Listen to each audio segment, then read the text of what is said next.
사랑의 하나님, 감사와 영광을 돌려드립니다. 오늘도 귀한 날 허락하여 주시고 우리를 주님의 전에 인도하셔서 하나님의 이름으로 우리가 모이게 하시고 하나님 앞에 예배드리게 하시니 감사합니다. 하나님, 우리가 하나님 앞에 많이 예배드리고 많이 모이기 때문에 습관처럼 나와서 예배하지 않게 하여 주시고, 하나님 오늘도 사모하는 마음으로 열심을 품고 하나님 말씀을 그러한가 상고하며 말씀을 듣게 하시고 깨닫게 하시고, 깨달은 바 말씀이 우리 삶에 잘 녹아낼 수 있도록 인도하여 주옵소서. 예수님의 이름으로 기도드립니다. 네, 하나님과 감사드립니다. 사람이 좀 겸손하게 살아야 되잖아요. 저는 그렇게 교만한 사람은 아니에요. 늘 겸손하게 살려고 하는데 사람인지라 그러지 못할 때가 있는데, 제가 그래도 가장 제 삶의 어떤 영역 안에서 가장 겸손한 모습으로 있을 때가 이렇게 말씀을 증거할 때인 것 같아요. 말씀 앞에 섰을 때, 또 제가 말씀을 증거할 때, 하나님 말씀 앞에 제가 이렇게 섰습니다. 말씀 준비할 때 좀부터가 겸손해지고, 말씀을 준비하면서 또 은혜 받게 되고, 또 말씀 앞에 서면서 또 실수하지 않게 하기 위해서 그렇게 또 이렇게 제가 평상시에 이렇게 농담도 좋아하고 사람들하고 얘기하는 걸 좋아하기 때문에 설교하다가 또 헛소리 하지 않게 해주십시오 하고 기도할 때도 있고 그렇습니다. 하여튼 말씀을 이렇게 들을 때는 그것이 맞다, 하나님의 말씀이다 싶을 때는 아멘 하시고, 제가 또 필요한 이야기를 나눌 때는 아멘 안 하셔도 되니까 열심히 들으시고 함께 은혜 나누시기 바랍니다. 네, 오늘 에베소서 5장 말씀 보면은 제가 읽겠습니다. 다시 한번 15절 보면은 그런즉 너희가 어떻게 행할 것을 자세히 주의하여 지혜 없는 자같이 말고 오직 지혜 있는 자같이 하라. 15절의 말씀에 키워드는 지혜인 것 같아요. 지혜. 우리가 세상을 살아가는데 지혜가 필요하고, 나이를 먹으면 이렇게 나이를 먹은 사람들에게, 나이가 이렇게 든 사람에게 이렇게 지혜를 구하고, 요즘은 이제 그렇지 않은 것 같아요. 예전에는 다른 답이 없었어요. 동네에서 어른이 계시면, 아니면 조금 더 이렇게 먼저 이렇게 배우거나 깨달은 사람이 있으면, 아니면 어떤 분야에 전문 지식이 있는 사람이 있으면 가서 배우고, 우리 어른이 없고 같이 사람이 없고 기댈 사람이 없고, 그래서 그렇게 늘 어른이 있거나 가서 물을 때가 있고 지혜를 구할 때가 있으면 참 좋았는데, 요즘 모든 지혜를 우리가 성경 말씀에서 찾는 것도 아니고, 우리는 그렇지만 보통 사람들은 그 어마어마한 신을 섬기고 있잖아요. 네이버 신이라고 하는 어마어마한 신을 가지고 묻기만 하고 찾기만 하면 온갖 답이 다 있으니까 뭐 아쉬운 것도 없고 그렇잖아요. 저희도 많이, 저도 뭐 있으면 금방 이렇게 찾아서 검색하고 그러는데, 우리의 지혜는 네이버에 있는 것도 아니고 세상에 있는 것도 아니고, 세상이 아무리 발전하고 세상의 어떤 지식이나 지혜가 아무리 분명하고 아무리 깊을지라도 하나님의 지혜에 비교할 수 있겠습니까? 세상에서 우리가 10년, 20년 묵은 어떤 그런 오래도록 그런 어떤 산에 들어가서 저 대전에 가면은 저 산에 가서 많이 이렇게 돌을 닦고 지혜를 구하고 온다는, 그런 사람들이 몇십 년 동안 얻은 지혜가 우리가 성경 한 구절을 읽으면서 깨달은 지혜가 우리에게는 더욱 소중하고 그렇지 않습니까? 이럴 때는 아멘을 크게 하셔야죠. 아멘도 타이밍입니다. 타이밍을 잘 잡으시고 아멘 하시기 바랍니다. 아멘. 그래서 이 우리의 지혜라고 하는 것은 하나님 앞에 깨닫고, 세상 사람들이 다 예라고 해도 우리가 하나님 앞에 깨달은 것이고 확실하다고 하다면 안요라고 할 수 있고, 세상 사람들이 다 안요라고 해도 또 우리가 하나님 앞에 기도하면서 그런 답이 있다면, 내가 이것이 맞는다고 하면 확신을 가지고 예스라고 할 수 있는, 그러니까 믿음을 가지고 또 교회라는 공동체, 믿음의 공동체, 모든 것이 다 뭐 다다익선이거나 뭐 좋은 말이죠. 또 민주주의거나 그런 걸 좀 지향하는 어떤 그런 방향성은 있을지 모르지만 그것이 전부가 아니에요. 거기에 갇히면 안 돼요. 그냥 민주주의도 아니고 다다익선도 아니고, 하나님이 말씀하시면 아주 항상 소수의 부류가 그것을 주장하고 지키기 때문에 많은 부류에게 피해를 당하고 린치를 당하고 고통을 당하고 괴로워하면서도 그 지혜를 지키고 그것을 살면서 세상의 복을 추구하지 않냐고 하늘의 복을 얻고 살아가기 때문에 그런 노력들을 했기 때문에 그 복음이 지금 이 자리에 있는 우리에게까지 전수되어서 저희가 지금 이 자리에서 있는 줄 믿습니다.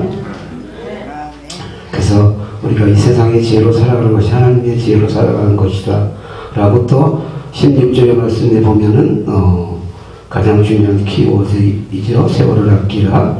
그리고 17절에 보면은 제가 읽겠습니다. 17절 말씀 한번 보고 그러므로 내가 이것을 말하며 주 안에서 증거하는 이제부터는 이방인이 그 마음이 허망한 것으로 행하는 같이 너희는 행하지 말라 이렇게 되어 있습니다.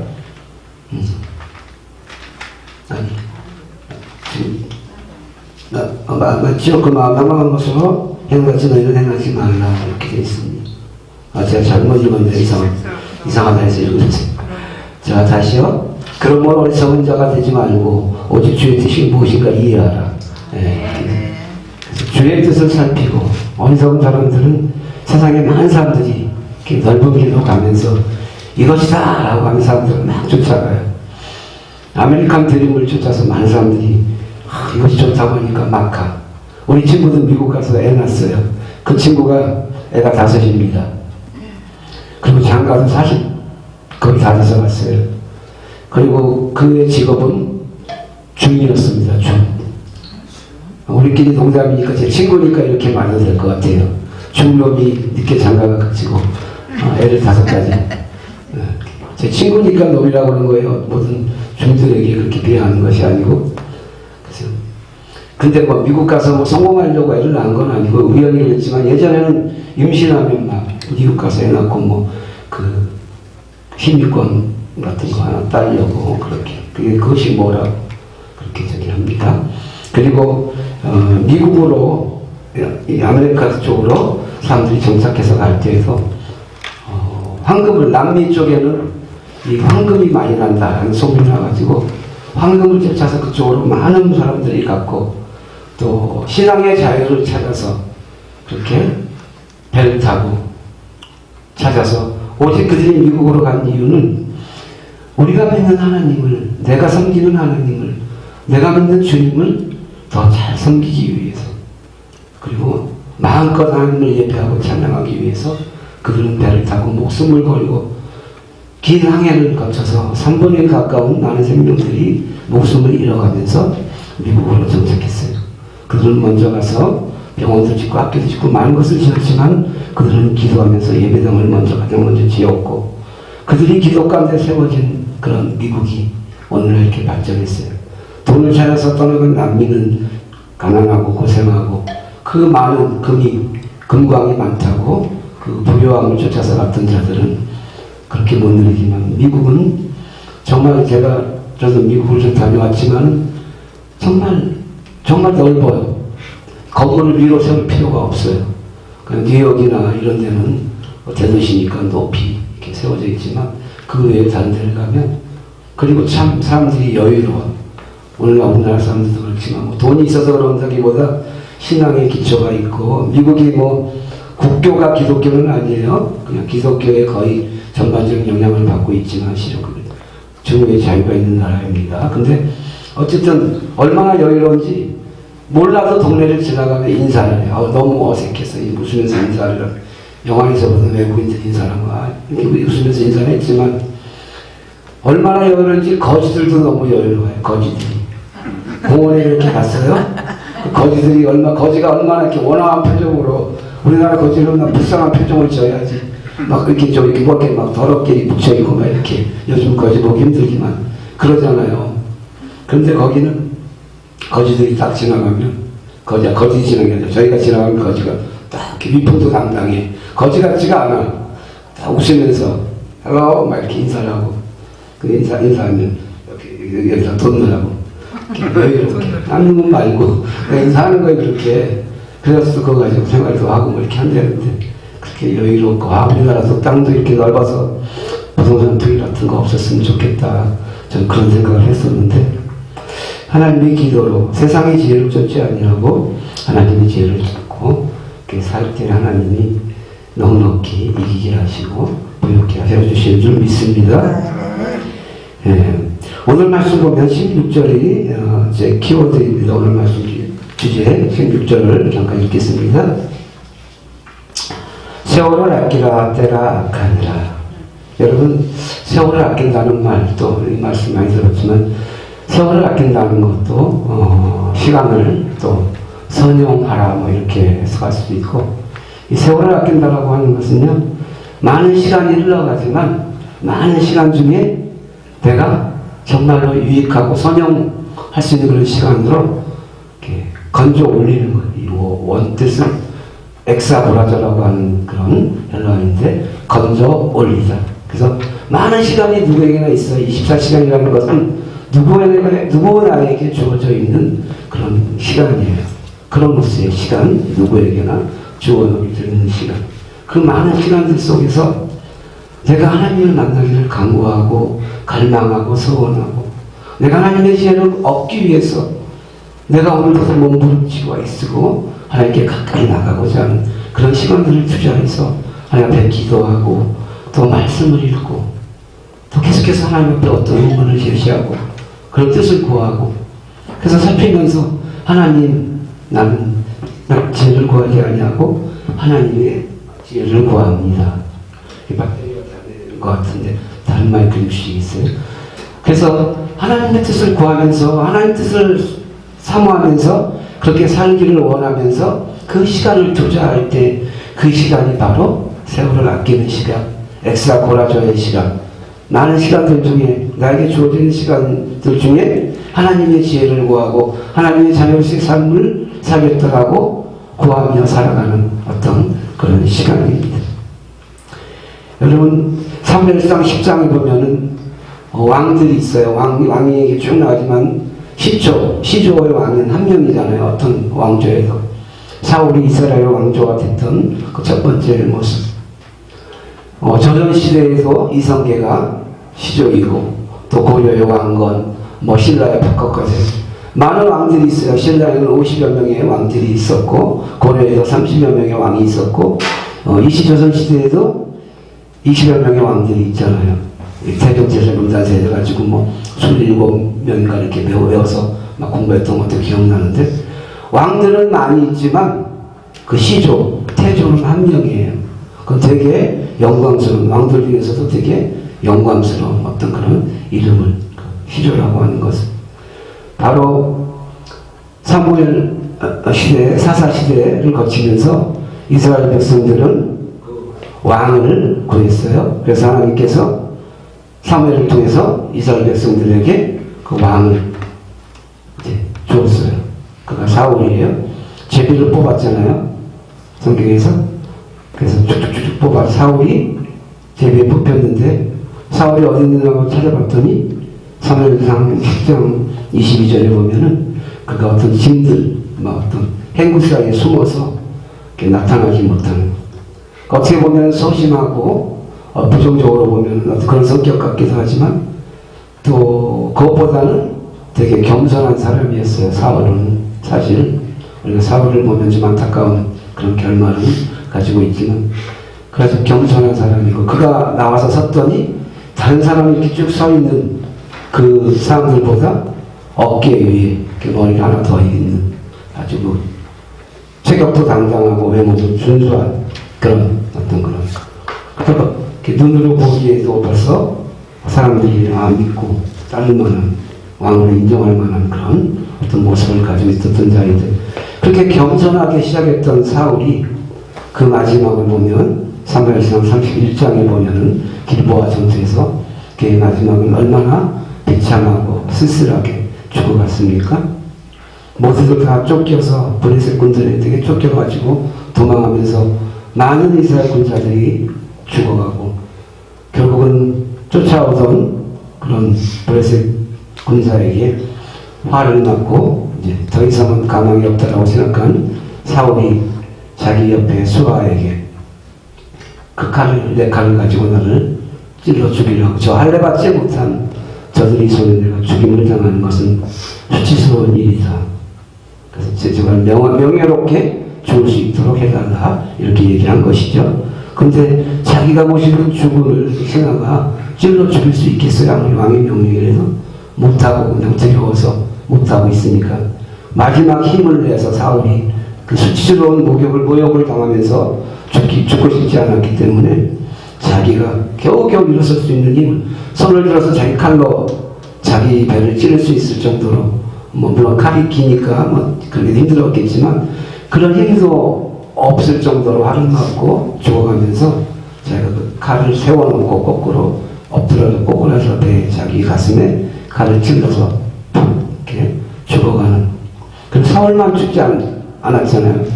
그 사랑하는 세 아들, 눈에 넣어도 아프지 않은 세 아들도 이렇게 되어지고 그의 마지막은 그랬어요. 그가 왜 그랬습니까?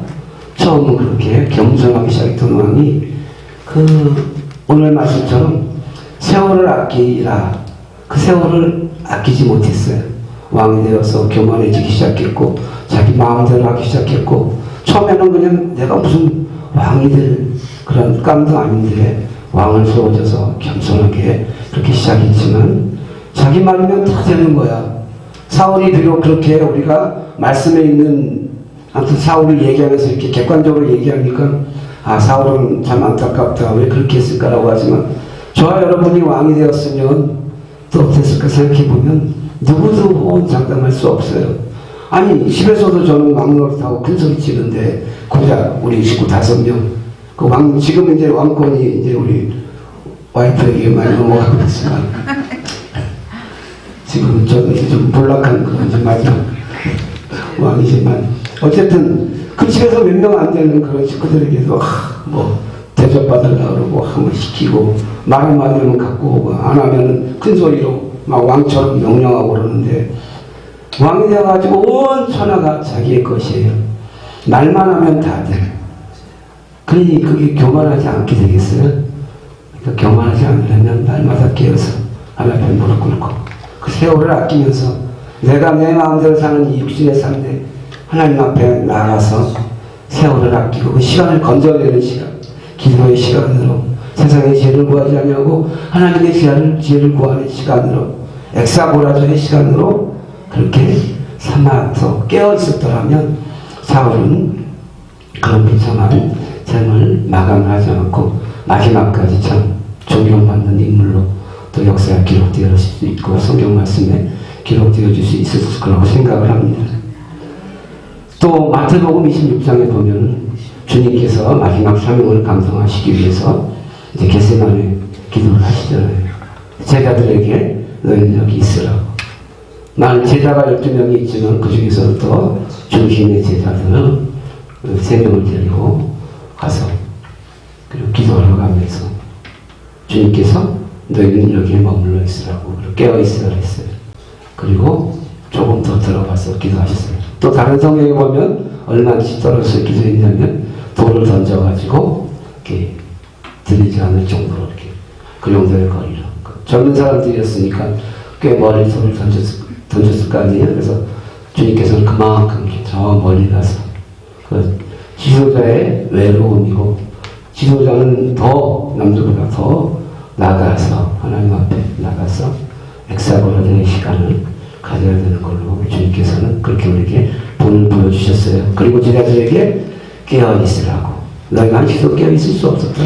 나를 위해서 기도해달라고 부탁하시지도 않았으니 그냥 깨어 있으라고.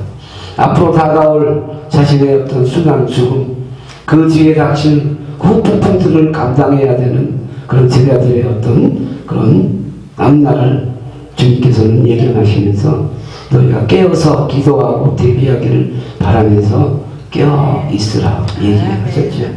제자들은 그렇게 하지 못하고 얼마나 피곤하겠어요. 날마다 주님과 따르고 다른 그런 고단한 그런 생 가운데 삶의 어떤 그런 연속 가운데서 피곤하지요. 물론 그래서 제자들은 그렇게 하지 못했어요. 그때 주님의 말씀을 귀 기울여 드리세요. 열심히 깨어서 기도하고 하나님 앞에 지혜를 구하고 간구하고 하나님 앞에 나가는 시간을 더 열심히 주님의 말씀이 깨어있으라고 기도하라고 했으니 그렇게 했더라면 얼마나 더 이렇게 든든히 방비할 수 있었겠어요.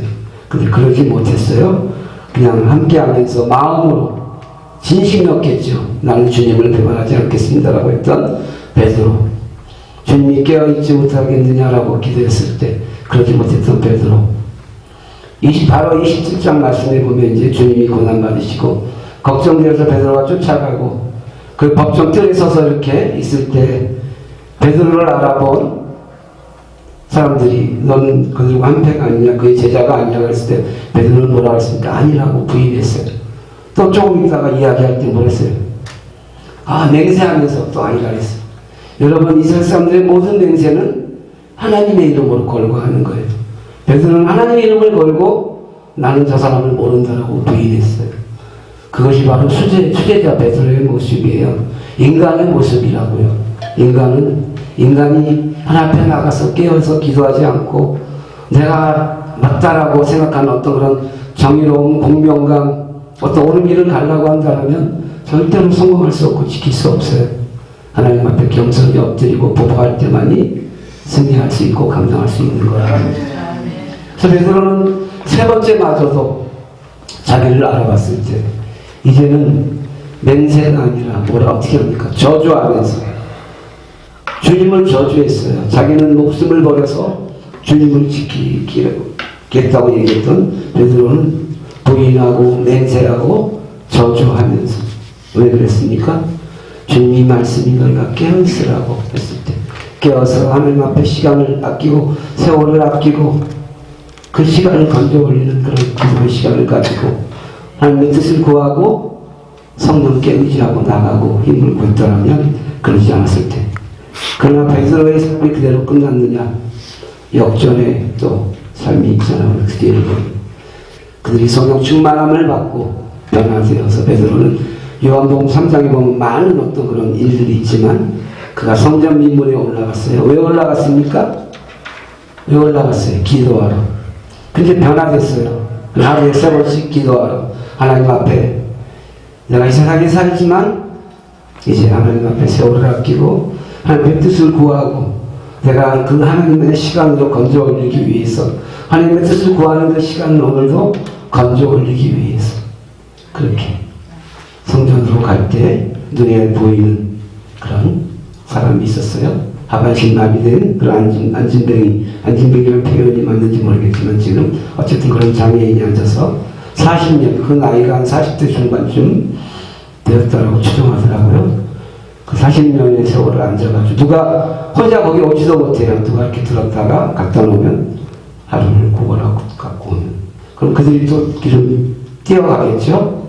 그래서 그거 남은 걸로 이렇게 먹고 살던. 근데 그에게 바로 엑사브라조의 삶을 살았던 베드로는 그가 눈에 들어왔어요. 주님이 마음으로 이제 다른 영혼을 보는 마음이 생겼고 주님의 눈으로 다른 영혼을 살필 수 있는 그런 마음이 눈이 찢어진 베드로의 모습이죠. 전혀 주님을 부인했던 베드로는 달라요. 왜냐하면 그는 이제 성령 충만함을 받고 날마다 깨어서 세월을 아끼고 엑사브라조의 시간을 갖는 그런 삶으로 변화되었기 때문이죠.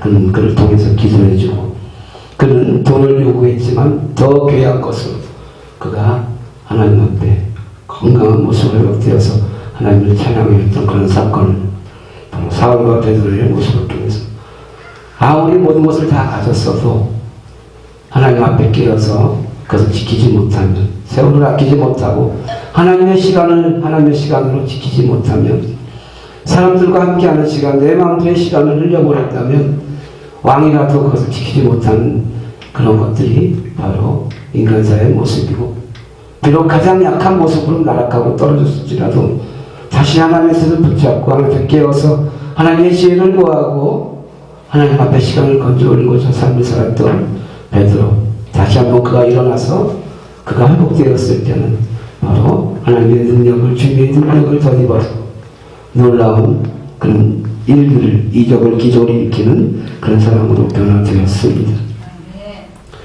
오늘 말씀에 교훈을 맺겠습니다. 저와 여러분도 하나님 앞에 믿음 생활하고 또 오늘도 변함없이 또 목요일이 되어서 이 자리에 나와서 함께 예배하고 찬양도 하겠지만 이런 시간이 때로는 여기 오는 시간이 물론 고달픈 시간은 아니에요. 여기 오면 저는 늘 행복합니다.